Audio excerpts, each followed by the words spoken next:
be building a 650 wheel horsepower 13B for my RX7 right there. And on the table behind me, I've got everything that we're gonna need to be able to build this engine. Just like any other engine that we would build, whether it's a 4G63, EJ25, EG33, 13B, there's a lot of prep work.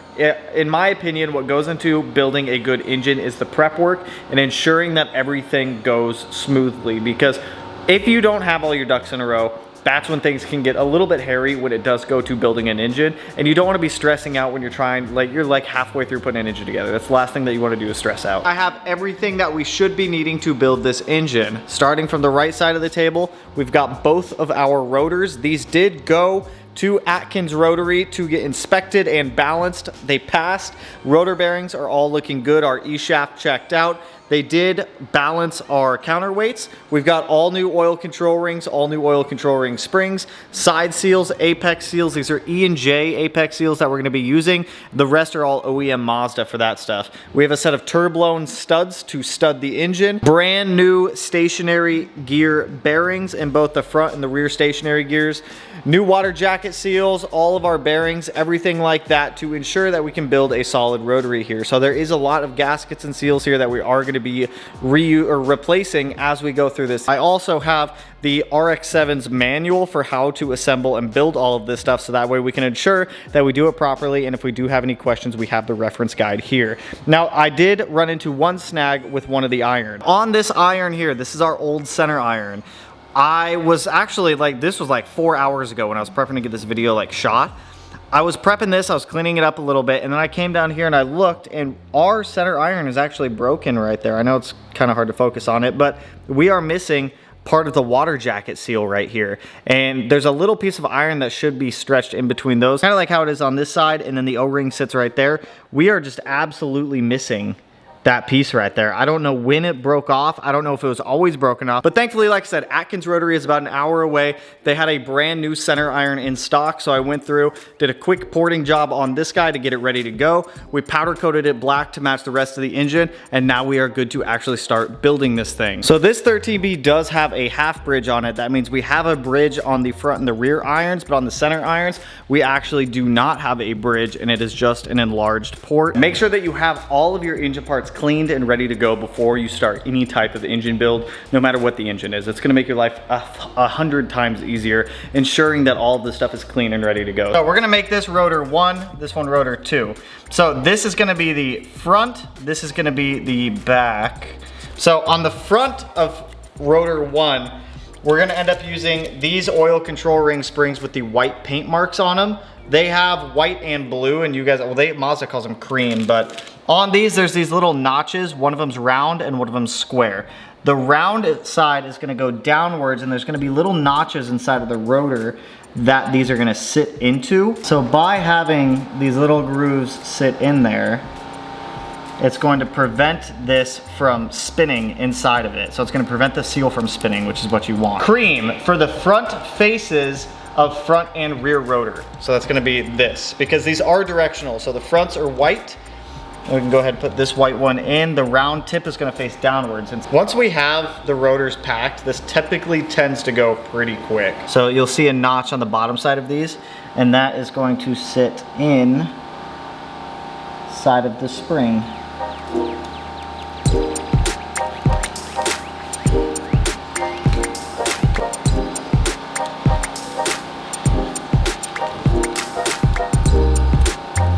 Now we're gonna flip the rotor over, and then we're gonna use the blue, since this is the back.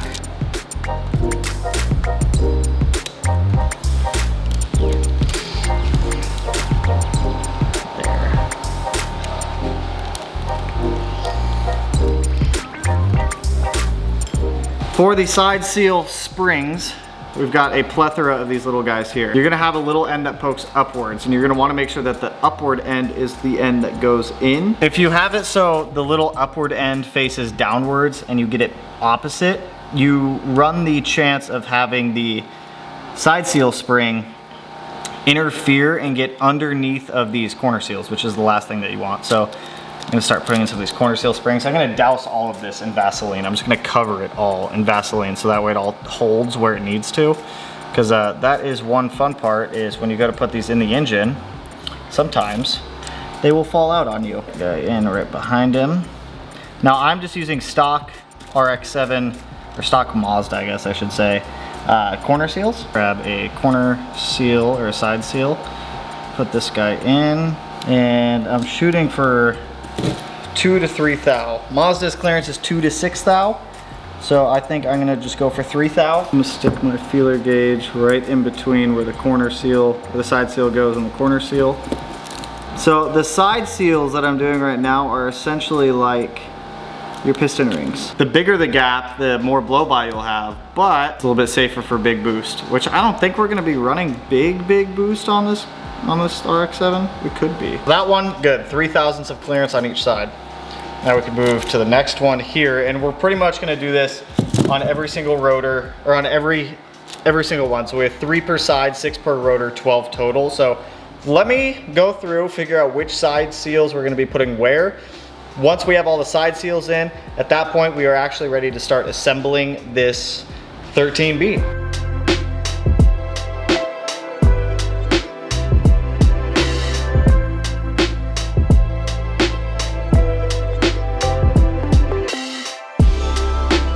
Rotor 1, rotor 2, packed, good to go. All of our measurements and all of our clearances check out as they should, because I did set these up not too long ago and they have barely any runtime on them. Now I'm gonna build this engine a little bit different. We're just gonna straight up follow the manual. So going down, we're going straight to the front housing right here. So when building the 13B, you need to start off the front and get the stationary gear in. The stationary gear essentially is what the rotor actually spins around as the engine's running. So it's gonna be your guide for when you get the rotor in. Now this liquidy blue caulk looking stuff, I guess, whatever you want to call it, I'm putting in, it's called Polymer, and it just helps all of the coolant jacket seals stay in place as you go to put the irons on. I guess you don't technically need it on that flat iron, but it does help. Now you're going to want to heavily lubricate everything, because dry starts on a rotary is something you significantly want to avoid. So we use a lot of lube throughout this. There's 1 dowel, 2 dowel. I'm gonna put the rotor housing on, and then I'm gonna put the rotor in. I feel like whenever I do this, I have more luck doing it that way. Slide it onto the dowels.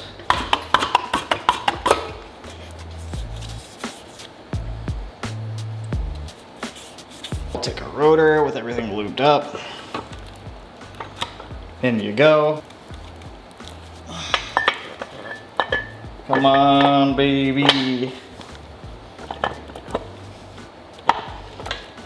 There we go. So their center iron here, this is the brand new one. Just gonna give it a quick wipe down. It's already pretty clean, I cleaned it earlier.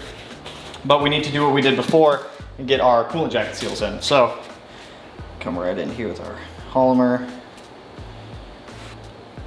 I don't know if you've seen my first couple iterations of building a 13B, but these coolant jacket seals do have an orientation. I messed that up the very first time I built one of these. The outer orange face sticks outward and the outer black face sticks outward, at least for the Atkins seals. Now, Apex seals. These can be frustrating little poop heads, because I'll tell you what, those springs don't always want to sit in there, and it is so much more difficult to try to install Apex seals with your gloves on. I think this took me 4 or 5 tries before I actually got this rotor set up properly. The other issue I was running into was that the lower corner seals on the back side of the rotor, I guess the front side of the rotor, weren't actually lined up like I thought they were when I had put them all in. Turns out a couple of the springs underneath the seals had shifted and it wouldn't let me put the Apex seals in. So this took me about 4 or 5 tries to actually get all this stuff straight. Do not.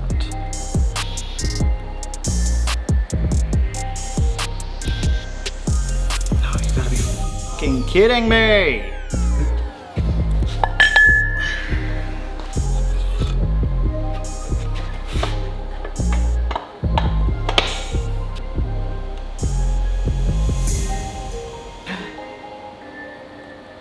There's 3. There's 3. We got 3 Apex seals. I had forgotten to hit record when putting the center iron on, so you gotta do it as a unit. You have to lift up on the E-shaft a little bit, slide the center iron down, then set the E-shaft back down to get it all to go down. And then for rotor 2, we're repeating the exact same process we did for rotor 1 onto rotor 2. So we lube everything up heavily, go ahead, get the rotor in, and then get our apex seals on. This time with the rear rotor, I was able to get the apex seals on first try, which was nice. Double checking to make sure that our corner seals and our corner seal springs were set up properly. And then we need to make sure that we seal up these little dog legs and then around where the dowels are, just so that way we don't have any external oil leakage, because we don't want any oil leaks on this pretty motor. Where's the home? There it is. There's the home. There's your home. There you are. Home! ET phone home! Oh.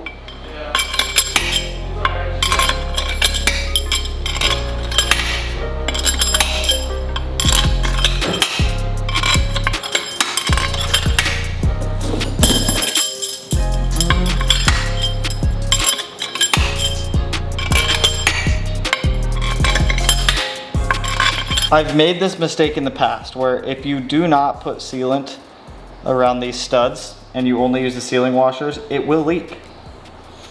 It will leak and you will have to drop the trans or take the engine back out. So we are going to be proactive this time and put the sealant on here first. We'll put our sealing washers on, get our nuts on, and torque all these down. There is an odd torque sequence that we're gonna have to follow with this. Put all the sealing washers on.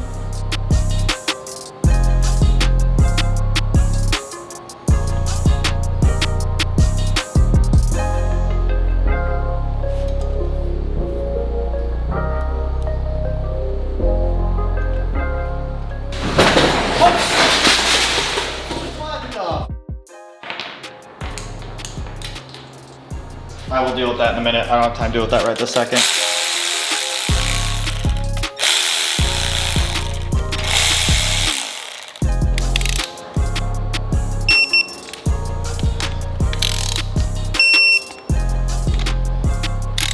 So we have to go to 40 foot-pounds in 4 foot increments. My God. 9 million volts torque down. You have to torque these to 40 foot-pounds in 4 foot increments following the torque sequence, and it's a lot of back and forths. It takes a while. So now we can put the rear stat gear on. So for the stat gear, we have a small O-ring that's gonna sit on the inside of that lip there. The O-ring sitting all the way around there. Now we get to fanoodle with this guy and put a little petroleum jelly on all this, on the bearings, put a little bit of assembly lube.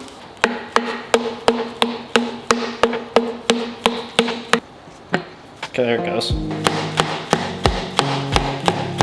There's our stat gear.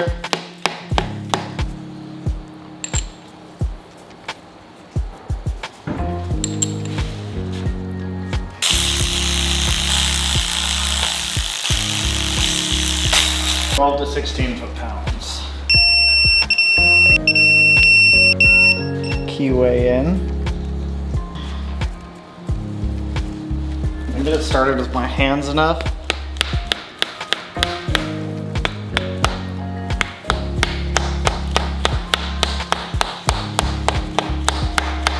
That's not gonna hit anything either? No, okay. They want us to apply thread locker and sealant to this. So we're gonna put sealant on the face of the bolt and thread locker on here. There's sealant on that. I'm gonna do blue Loctite because I don't want to deal with red later on.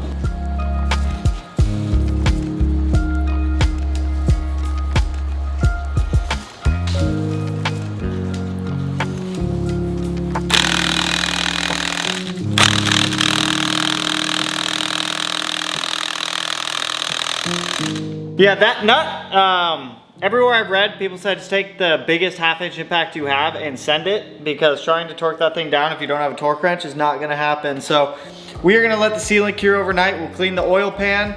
We're gonna get this in tomorrow. We're gonna get this engine back in the car. So I have to clean up, my toolbox fell over. All we have left are the front of the engine stuff, the flywheel, the clutch, and then this thing can actually go back in. So I'm stoked. But building Rotary, it's not too bad. Having the manual at this point was a huge lifesaver because I couldn't remember what the stack priority was for everything that goes in the front. So you take your thick washer, you put that on first, followed by a needle bearing, the plate, and then bolt all that down. Following that, it's going to be your spacer to get your eccentric shaft end play proper. followed by the thin washer, your oil pump gear, your OMP gear, and then your snout for the actual crank pulley. Now what we're doing here is actually setting up the end play to make sure that we are still within spec before we put this engine fully together, because if end play is out of spec, we're just going to chew through bearings, which is something we do not want to do. Spec is 0016 to 0028, and it looks like we are right at 002. So our end play actually checks out good. That's awesome. That's great. That means we don't got to play spacer mashup, which I'm glad, because, well, we shouldn't have had to, because honestly, all this is original with this engine. Once we have our end play figured out, we can actually go ahead and take off the front stack priority up until we get to that oil pump gear. Get our oil pump packed full of grease so that way we can build oil pressure easier on first start. Well, it's not grease, but I use petroleum jelly because it will dissolve into the oil. We will just have to do an oil change after first start, which is pretty typical on a fresh engine. But when we go to get this oil pump cog on, we need to make sure that the keyway stays in place underneath of that cog. It is very easy for it to fall out, and if it falls out, you're going to run into some real issues of not being able to build oil pressure, because that thing is just going to spin on that shaft and not actually turn the oil pump. Then once we have our oil pump done, we can go ahead and just start assembling the front cover, get everything sealed up and good to go.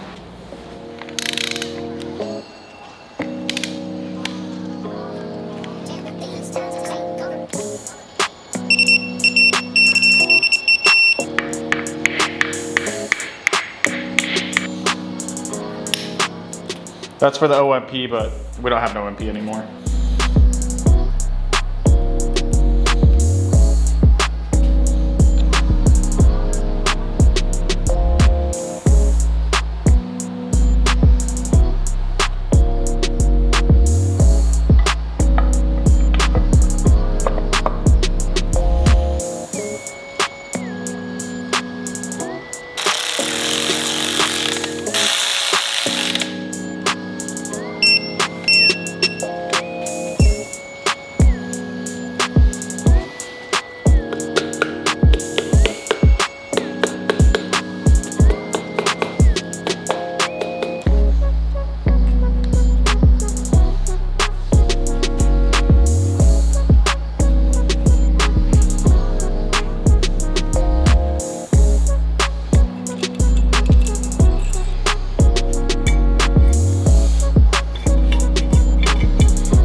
Obviously, in order to get the engine in the car, we have to get a clutch on it. And I lost the alignment tool for this thing, so I grabbed a 3/8 extension, wrapped a whole bunch of tape around it to meet up with the inner diameter of the pilot bearing and the inner diameter of the actual clutch disc. Seemed to work, because you guys will see the engine goes in soon.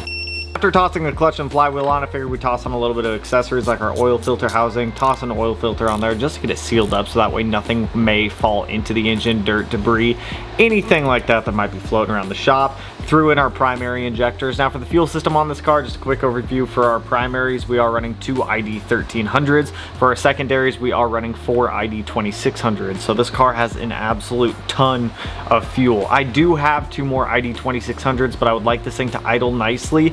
With a half bridge on it and 2600 injectors for primaries, it just would not idle or drive nice. So the 1300s and a half bridge should keep it pretty tame for being able to daily drive this thing around if I want to, or even just like weekend driving driving.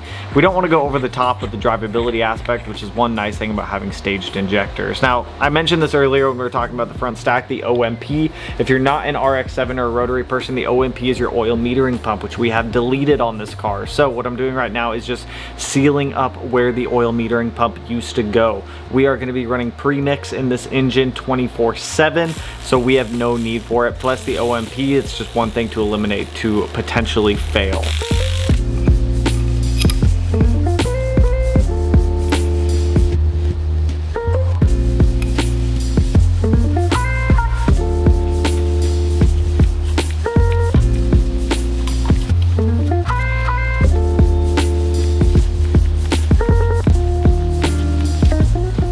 It's so hot out, my camera actually overheated and didn't capture any of getting the oil pan on, but we have our oil pan on. We're using studs, a brace, and then we have our full race, I believe they're full race, engine mounts here. The amount of sealant that I just put on this feels unnatural. I know I got my glasses on today. Per Mazda's book, apply a 4 to 6 millimeter, a 1/4 inch diameter bead of sealant around the inside edge of the oil pan and the housing side.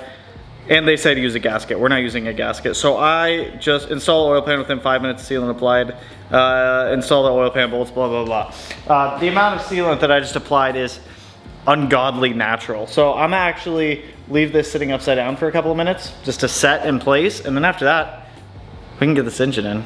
I actually got to push the RX7 forward. I'm gonna wash my hands and pick up a little bit before we do that. But we are ready at this point to get this built 13B in. Just freaking sick.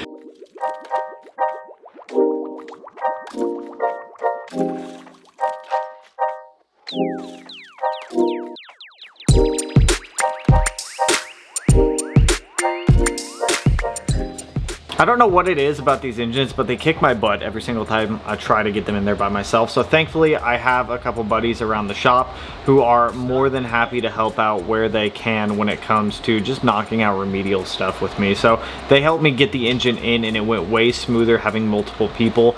The engine mounts, trying to get them to line up in the subframe while getting the engine and transmission together and everything set in place, it's just kind of a pain, but we did get it relatively quickly. I think we got this engine in about 15-20 minutes. And it really didn't give us too much problems at all. Oh, you can just pull it back.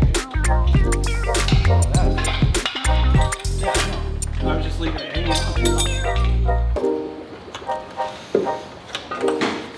No way.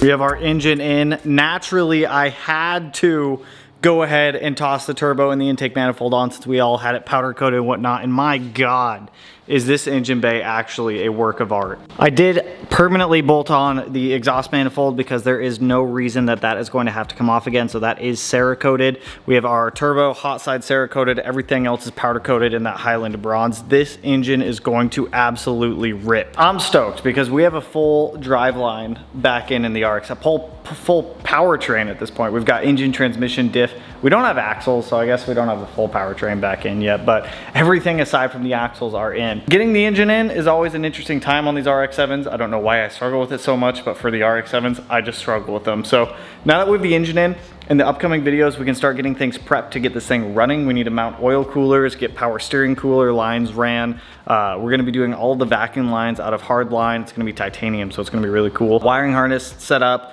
water pumps on, intercooler piping. Well, we got to powder coat the intercooler piping, so I don't know what color I'm going to do for that yet. I don't know if I want to do black, bronze, kind of keep it like that alternating theme, or just do it all black. I haven't fully decided quite yet. But with that, that's all I got for you guys on this one. We have built a, realistically, we'll probably be at like 650 wheel horsepower. So we have built a 650 wheel horsepower, 13B for my FD RX7, and I am stoked. Those apex seals and a couple other little small things here and there throughout that install definitely kicked my ass, but well worth it. Seeing this engine in the engine bay now, my God, dude, it gets my butthole all tingly. So with that, that's all I got for you guys on this one. If you like the video, you know what to do. Go ahead and hit that like button, turn it black, blue, green, yellow, purple, silver sign, whatever color it turns for you. And if you're not already subscribed to the channel and you want to be, I'll put it in one of these corners. No idea which one quite yet, but with that, I will catch you guys in the next one. So peace out, homies. Woo!